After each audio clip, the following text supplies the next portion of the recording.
হয় গো, শুনতে পাচ্ছ? যা না, চোখের সামনে থেকে রাক্ষসীটা বেরিয়ে যা না, আমার জীবনটা জ্বালিয়ে পুড়ি শেষ করে দিল। কি গো, কিছু বললে তুমি? না, কিছু বলিনি কো। মন খারাপ করো না একদম, ঠিক আছে? रुको जरा सबर करो।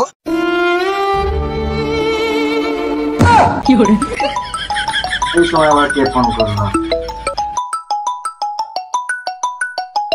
এই শালা রাক্ষসীটা এক ফোনে গেল, রাক্ষসীটা আবার ফোন করেছে। হ্যালো, বলো। বলছি শোনো না, আমি 10 দিন যেতে পারবো না। আচ্ছা, মায়ের শরীরটা ভীষণ খারাপ, তুমি ঠিকঠাক করে খাওয়া দাওয়াটা করো। তাই নাকি? अभी मजा आएगा ना भिड़ो।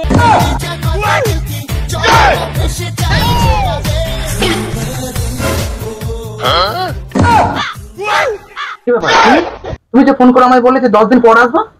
ওরে শালা হারামজাদা, যেই বলেছি 10 দিন পর আসবো, और अभी तो रुको। তাহলে আমি যখন বাপের বাড়ি যাই মুখে হাসি থাকে না, আর যেই শুনেছি 10 দিন আসবো না, মুখে হাসি উঠলি উঠেছে না।